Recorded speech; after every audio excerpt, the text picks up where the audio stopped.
Hello. We're so excited to show you our native speech capabilities. Welcome back to the English journey. Today, we are talking about the most important thing you own, your health. My name is Anna, and I am here to guide you through the language of wellness. And I am Abel. I am so glad to be here with you, Anna. Often we forget to talk about our health in English until we are at the doctor's office. Today, we want to talk about how to express how you feel and keep yourself strong. That is such a true observation, Abel. You know, there is a very old and very wise saying in English. People say, health is wealth. And when you think about it carefully, that phrase is incredibly powerful because no matter how much money you have, no matter how many opportunities are in front of you, if your body is not well, you cannot enjoy any of it. Your health is the foundation that everything else in your life is built upon. I love that phrase, Anna. Health is wealth. It is simple, but it carries so much meaning. And I think for English learners especially, being able to talk about your health is so important. I remember one time I had a terrible headache, and I was trying to explain it to my English-speaking colleague. I kept saying, "My head is bad. My head is very bad." And she looked at me with so much confusion on her face. That is such a relatable story, Abel. And you know, it's not your fault at all. We're simply not taught this vocabulary early enough. We learn colors and numbers and greetings, but nobody teaches us how to say, I have a throbbing headache, or I feel a sharp pain on the left side of my head. These are the phrases that you actually need in real life. And today, we're going to change that for every single person listening to us right now. Yes, and I'm really excited because this is a conversation that touches every single one of us. We all get sick sometimes. We all have good days and not so good days with our health. So let us start from the very beginning, Anna.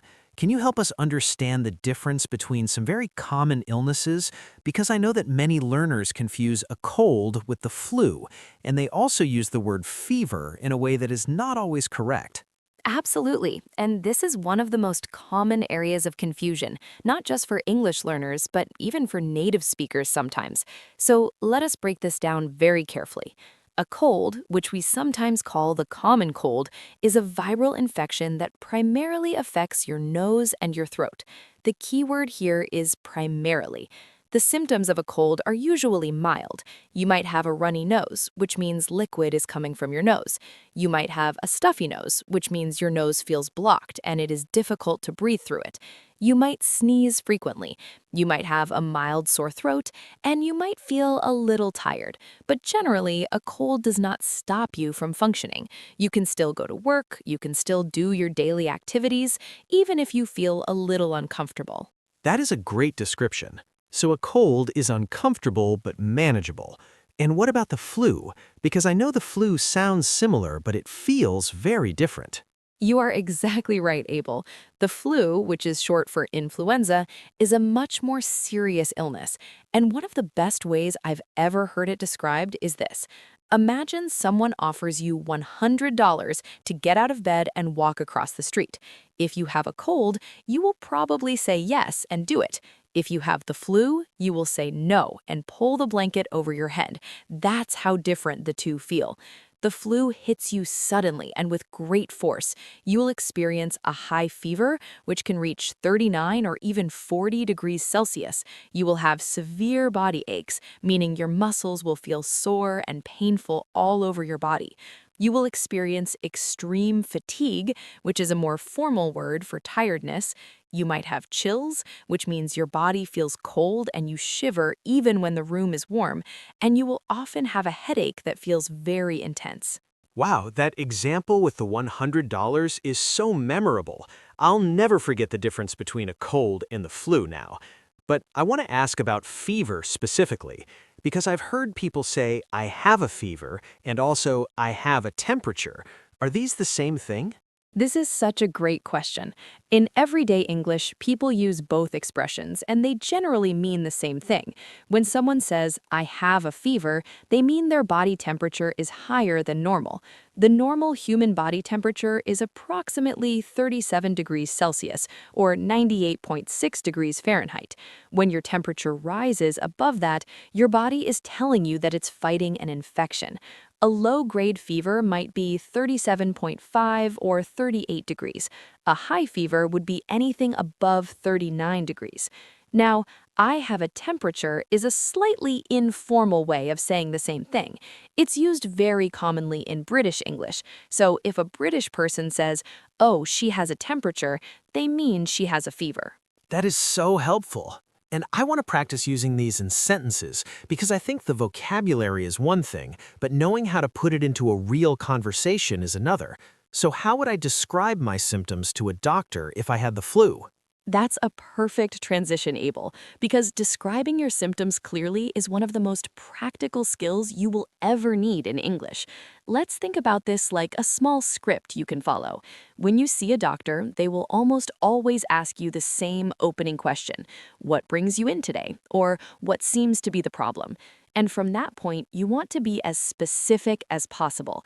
You might say, "I've been feeling unwell for about 3 days." The phrase "I've been feeling" uses the present perfect continuous tense, and it's very natural here because the illness started in the past and is continuing now. You can then add details like, "I have a high fever, my body aches all over, and I have a persistent cough." Persistent means it doesn't go away, it keeps coming back. I really like that structure. Start with how long you've been feeling this way and then list the symptoms one by one. It's organized and clear. But what if the pain is in a specific location? How do I describe where it hurts? Excellent point. Doctors need to know the location, the intensity, and the quality of the pain. Location is straightforward. You say, "I have a pain in my lower back," or "I feel a pressure in my chest," or "I have a sharp pain behind my right eye." Intensity is about how strong the pain is, and doctors often ask you to rate your pain on a scale of 1 to 10, with 1 being very mild and 10 being the worst pain you can imagine. And quality is about what kind of pain it is. This is where English has some very specific and descriptive vocabulary. A sharp pain feels like a knife or a needle. A dull pain is a low, steady, constant discomfort that's not intense, but never fully goes away. A throbbing pain has a pulse to it. It comes and goes in waves, often synchronized with your heartbeat. A burning pain feels like heat or fire on the skin or inside the body. A stabbing pain is sudden, intense, and feels like being pierced. These descriptive words will help your doctor understand your condition so much more clearly. I had no idea there were so many different words for pain. In my language, we often just say, "it hurts here." But in English, you can paint such a detailed picture of exactly what you're experiencing. That's actually quite beautiful, even though we're talking about pain. You described it perfectly. Language is a tool for precision, and nowhere is precision more important than when we're talking about our bodies and our health. Now, I want to move our conversation towards something that I feel very passionately about, and that is prevention. Because while it's essential to know how to describe illness, it's even more powerful to know how to prevent it. Let's talk about the 3 pillars of physical health: nutrition, exercise, and sleep. These 3 things work together like a triangle. If one side of the triangle is weak, the whole structure becomes unstable. I love that metaphor of the triangle. So let's start with nutrition. What are some key English phrases and concepts around eating for health? When we talk about nutrition in English, there are several important terms to understand. The word nutrition itself refers to the process of consuming and using food for growth, energy, and the repair of body tissues. When someone says a food is nutritious, they mean it is rich in beneficial nutrients. Nutrients are the substances in food that your body uses to function properly. These include carbohydrates, which give you energy, proteins, which help your muscles grow and repair, fats, which support brain function and hormone production, vitamins and minerals, which regulate hundreds of processes in your body, and fiber, which supports your digestive system. A balanced diet means you are eating appropriate amounts of all of these nutrients every day. People in English also commonly talk about eating whole foods, which means foods that are as close to their natural state as possible, like vegetables, fruits, legumes, whole grains, and lean proteins. And what about the opposite? What do we call foods that are not good for us? We have several expressions for this. You might hear the phrase junk food, which refers to foods that are high in calories, sugar, salt, and unhealthy fats, but low in actual nutritional value. Think of fast food burgers, potato chips, and sugary sodas. We also use the phrase processed food, which means food that has been significantly altered from its natural state through industrial methods. And people often talk about empty calories, which is a wonderful phrase because it describes food that gives you energy in the form of calories, but provides very little nutritional benefit. A can of soda, for example, might have 150 calories, but zero vitamins, zero fiber, and zero protein. Those are empty calories. That phrase, empty calories, is so descriptive. You can almost feel what it means just from the words themselves. Now let us talk about exercise, because I know that is something many people struggle to maintain consistently. Exercise is such a rich topic in terms of English vocabulary as well as health benefits.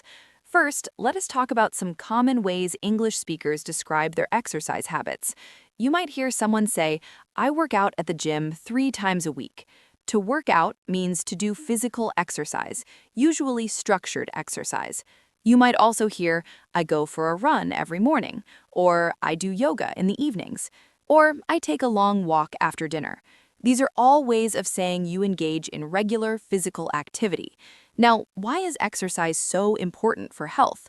Regular physical activity strengthens your cardiovascular system, which is your heart and blood vessels.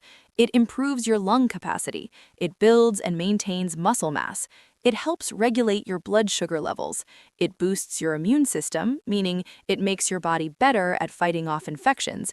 And it also releases chemicals in your brain called endorphins, which are sometimes called the feel-good hormones because they naturally elevate your mood. Endorphins. I've heard that word before, but I wasn't sure what it meant. So when people say exercise makes you feel happy, that's actually a biological reality, not just motivation. Exactly right. It's not just positive thinking, it's science. And this brings me to something I find incredibly important to discuss, which is mental well-being. Because your mental health and your physical health are deeply, deeply connected.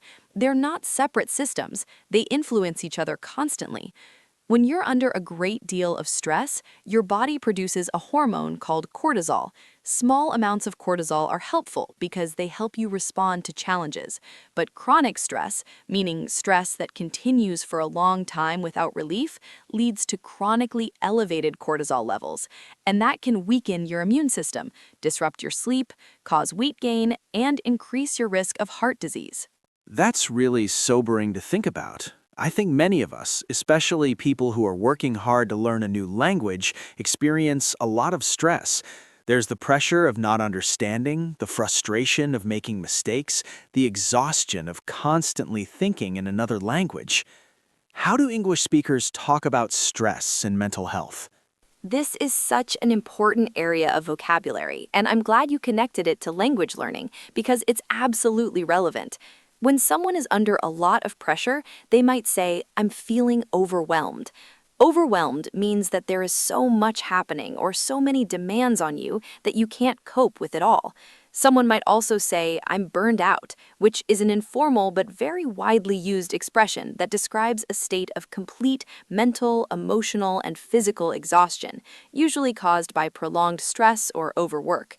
People also say, I'm stressed out, or I'm anxious, or I'm running on empty, which is a beautiful idiomatic expression that compares a person to a car that has almost no fuel left. It means you've given everything you have, and there's nothing left in reserve. Running on empty. That's such a vivid expression. I've absolutely felt that way before, especially during difficult periods of study. And I think when you feel that way, the most important thing is to rest and recharge. Can we talk about sleep for a moment, Anna? Because I know sleep is something many people underestimate. Oh, Abel, I could talk about sleep for an entire episode on its own because the science of sleep is genuinely fascinating and also deeply misunderstood. Many people in modern society wear their lack of sleep almost like a badge of honor. They say things like, "Oh, I only need 4 hours of sleep. I am so productive." But the research is unambiguous. Most adults need between 7 and 9 hours of quality sleep every night to function optimally. During sleep, your body is doing incredible work. Your brain is consolidating memories, which means it is taking the information you learned during the day and organizing it into long-term storage. Your immune system is producing proteins called cytokines that help fight infection and inflammation. Your muscles are repairing themselves. Your hormones are being regulated. Sleep is not passive. Sleep is one of the most active and productive things your body does. And what happens when we do not get enough sleep? I know from personal experience that it affects everything, but what are the specific effects? When you are sleep deprived, which means you are not getting enough sleep, the effects are widespread. Your concentration suffers dramatically. Your reaction time slows down. Your emotional regulation weakens, meaning you become more irritable and more reactive to small problems. Your immune system becomes less effective, so you're more likely to catch a cold or the flu. Your metabolism is disrupted, which can contribute to weight gain. And over time, chronic sleep deprivation is linked to serious conditions like high blood pressure, diabetes, and heart disease. In English, we have a phrase for prioritizing sleep. We say, "I need to recharge." Just like a phone battery that runs out of power, human beings need a full recharge every single night to perform at their best the next day. That analogy of the phone battery is perfect for modern life. Everyone understands a phone that needs charging. Now, Anna, I want to talk about something very practical, going to the doctor. Many of our listeners might need to visit a doctor in an English-speaking country, or they might watch English medical dramas and want to understand what is being said. What are the essential phrases for a doctor's appointment? This is so practical and so necessary. Let us walk through a typical doctor's appointment from beginning to end. It all starts before you even enter the office. If you need to make an appointment by phone, you might say something like, "Hello, I would like to schedule an appointment with Dr. Johnson, please." Or you might say, "I'm calling because I have not been feeling well and I would like to see the doctor as soon as possible." The receptionist will usually ask for your name, your date of birth, and the reason for your visit. For the reason, you can keep it simple. "I have been experiencing chest pain," or "I have had a fever for several days," or "I think I might have a throat infection." And then when you arrive and are called in to see the doctor, what happens? The doctor will introduce themselves and ask how they can help you. They might say, "So, what brings you in today?" Or "What can I do for you?" And then you describe your symptoms clearly using the vocabulary we discussed earlier. You describe the location of any pain, the quality of the pain, how long you have had the symptoms, and whether anything makes it better or worse. Doctors love that last question. Is there anything that makes the pain better or worse? For example, you might say, "The pain is worse when I breathe in deeply, but it gets a little better when I sit forward." These specific details help the doctor make an accurate diagnosis. A diagnosis is the identification of the illness or condition after examining the patient and considering all the symptoms. And what about after the diagnosis? What kind of language comes next in the appointment? After the doctor makes a diagnosis, they will explain it to you and then discuss treatment options. You might hear phrases like, "I am going to prescribe you an antibiotic," which means the doctor is writing an official order for medication. You might hear, "I recommend you rest for the next few days," or "I would like you to come back in a week so we can see how you're progressing." If you don't understand something the doctor says, which can absolutely happen even for native speakers, it's completely acceptable and, in fact, very encouraged to say, "I'm sorry, could you explain that again in simpler terms?" Or "Could you write that down for me, please?" Or "I want to make sure I understand. Are you saying that I should avoid all physical activity for the next 2 weeks?" Asking clarifying questions is a sign of intelligence and responsibility, not weakness. That is such an empowering message. And you know, Anna, this whole conversation is making me think about something quite profound. All of these health habits we're discussing, the good sleep, the nutrition, the exercise, the management of stress, they don't only help your body. I genuinely believe they help you learn English better as well. Is there a real connection there? Abel, you have just opened up one of my favorite topics, and I am so glad you brought it up. Because yes, the connection is absolutely real, and it's backed by neuroscience. Let me explain this clearly. When you learn a language, you are actually changing the physical structure of your brain. You are forming new neural connections, which are pathways between brain cells. This process is called neuroplasticity, which is the brain's remarkable ability to reorganize itself and form new connections throughout your entire life. Now, here's the crucial part. Neuroplasticity is significantly enhanced by healthy habits. Sleep, as we discussed, is when your brain consolidates the new vocabulary and grammar structures you studied during the day. If you stay up very late studying and then sleep for only a few hours, you are actually undermining the learning process. So studying and then sleeping properly is more effective than studying for twice as long without enough sleep. That is exactly correct. The research strongly supports this. There have been studies where participants learned new words and then were divided into two groups. One group slept normally, and the other group was kept awake. When tested later, the group that slept showed significantly better retention of the new vocabulary. Sleep is not a break from learning. Sleep is an essential part of learning. And the same applies to exercise. Physical activity increases the production of a protein called BDNF, which stands for brain-derived neurotrophic factor. This protein acts like fertilizer for your brain cells. It promotes the growth of new neurons and strengthens the connections between existing ones. Studies have consistently shown that people who exercise regularly demonstrate better memory, faster information processing, and greater cognitive flexibility. So when I go for a walk or a run, I'm not just helping my heart, I'm also making my brain more ready to absorb new English vocabulary. Precisely. And stress management plays an equally important role. When your cortisol levels are chronically elevated due to unmanaged stress, it actually physically damages certain parts of the brain, particularly the hippocampus, which is the region most responsible for forming and storing new memories. So, a stressed, sleep-deprived, sedentary person faces genuine neurological obstacles to language learning. Meanwhile, a person who is sleeping well, eating nutritiously, exercising regularly, and managing stress effectively has a brain that's operating in optimal conditions for the absorption and retention of a new language. This is genuinely one of the most motivating things I have ever heard. Taking care of your health is not separate from your goal of learning English. It is actually part of it. Every good night of sleep is a study session. Every healthy meal is fuel for your brain. Every walk or workout is literally growing your capacity to learn. I think our listeners need to hear this again and really let it sink in. And I want to add one more dimension to this, Abel, because we've talked about physical habits and brain science, but there's also the emotional dimension of health and language learning. When you're not well, when you're exhausted or anxious or in physical pain, your confidence suffers. And confidence is one of the most critical factors in language acquisition.